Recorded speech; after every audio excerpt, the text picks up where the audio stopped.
Common time? More like commoner's time, am I right? Let's talk about some odd time stuff.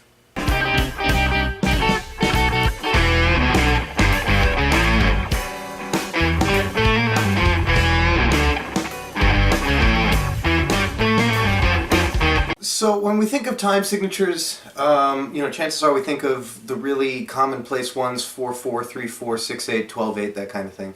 And basically what a time signature is it tells you how many beats are in a bar, that's the top number, and the bottom number is what kind of note gets the beat. So 4/4 is 4 quarter notes, right?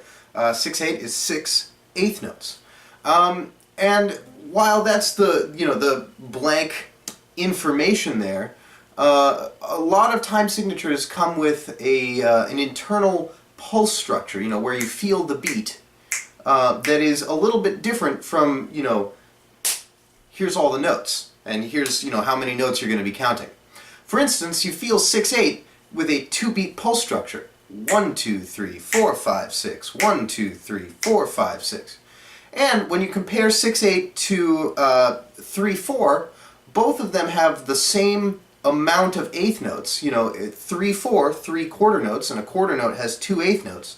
So both of these time signatures have the same amount of eighth notes in them, but because of the internal pulse structure, you're going to wind up feeling them differently. 3/4 is 1 and 2 and 3 and 1 and 2 and 3 and, which is very different from 1, 2, 3, 4, 5, 6. 1, 2, 3, 4, 5, 6. So what we're going to be talking about today is, the fact that you really only ever need to count to 3, and using combinations of 2s and 3s, you'll wind up designing really interesting pulse structures to come up with some odd time stuff. So let's just start with the basic time signatures, right?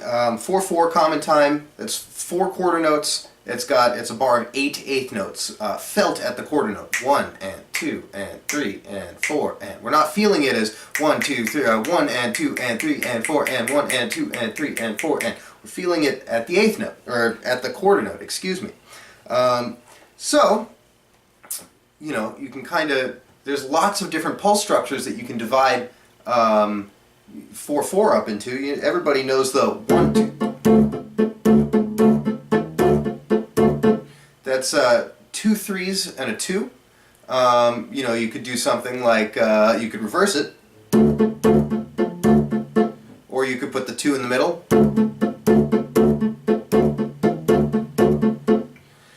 But basically, we're just dividing the internal pulse structure, how those eighth notes are grouped, to give a bar of a different feel than just the bump, bump, bump, bump kind of thing. We've already looked at 3/4 and 6/8. 1 and 2 and 3 and 1 and 2 and 3 and versus 1, 2, 3, 4, 5, 6. 1, 2, 3.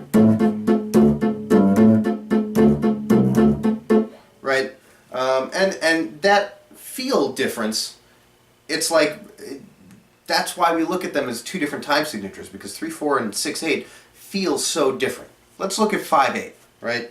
And you can divide this up in a couple of different ways, namely a pulse of 2 followed by a pulse of 3, or a pulse of 3 followed by a pulse of 2. So 2 and then 3. 1, 2, 1, 2, 3, 1, 2, 1, 2, 3. And then the other way around. 1, 2, 3, 1, 2, 1, 2, 3, 1, 2, 1, 2, 3, 1, 2, 1, 2, 3, 1, 2. And all I'm doing is using my right hand to kind of give a steady eighth note, and then underlying, pointing out the pulse structure with my bass hits. 1, 2, 3, 1, 2, 1, 2, 3, 1, 2, 1, 2, 3, 1, 2. So I wrote this part for Anne the Traveler a long time ago in the song Metropolis, and it plays around with this concept of beat structuring or pulse structuring and time signature stuff, and it's all in 5/8. And at first, it's again the treble side. My right hand is kind of running a steady eighth note pattern, and my left hand kind of outlines the pulse structure. So the first pass is all quarter notes. 3, 4, 5. 1, 2, 3, 4, 5. Like that. And then in the second pass, I start doing this slide going down. in the pulse of 3 and then 2 for the first 2 bars, and then on the third bar I flip it, 2 and then 3, and then on the final bar I flip it back to 3 and then 2. So, you know, right off the bat I'm playing around with the different pulse structures to kind of present something new to the feel of the part.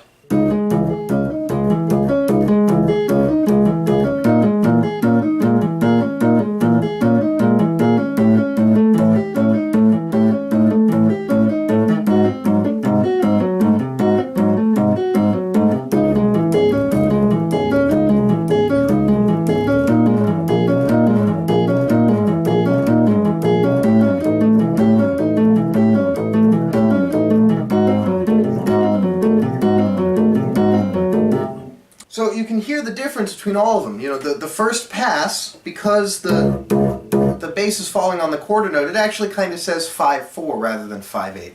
And you can kind of, in a way, continue to think of it that way. Just then the internal pulse structure is changed, and you can immediately hear it. 1, 2, 3, 1, 2, 1, 2, 3, 1, 2. Into the next bar. 1, 2, 3, 1, 2, 1, 2, 3, 1, 2. And then finally I flip it. 1, 2, 1, 2, 3, 1, 2, 1, 2, 3, 1, 2, 1, 2, 3. And then back. 1, 2, 3, 1, 2, 1, 2, 3, 1, 2, 1, 2, 3, 1, 2. So moving on, we have 7/8, and you can structure this in a bunch of different ways. A pulse structure of 2 plus 2 plus 3, 2 plus 3 plus 2, or 3 plus 2 plus 2, right? 2 plus 2 plus 3 is going to sound like this.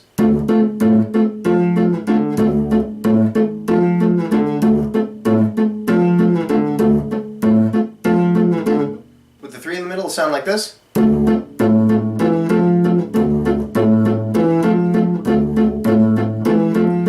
2, 1, 2, 3, 1, 2, 1, 2, 1, 2, 3, 1, 2. And then with the 3 at the beginning, it'll sound something like this. And with the 3 at the beginning, it'll sound something like this.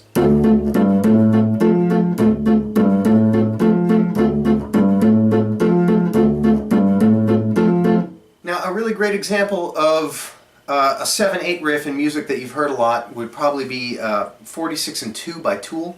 There's this repeating theme of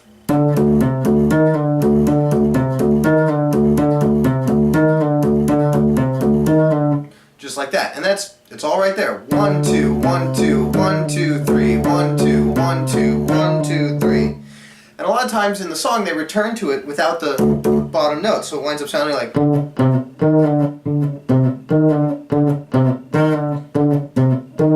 1, 2, 1, 2, 1, 2, 3, 1, 2, 1, 2, 1, 2, 3. And you know that the weakest parts of the beat are given rests, and you kind of add a little space to it. Okay, so this video turned out to be really long, and so I'm cutting it into 2 pieces. This is a great introduction to pulse structures in more regular odd times. 5 and 7 are probably the most common odd times. So yeah, try this stuff out. Find some tunes with 5s and 7s, and stick around for the second half.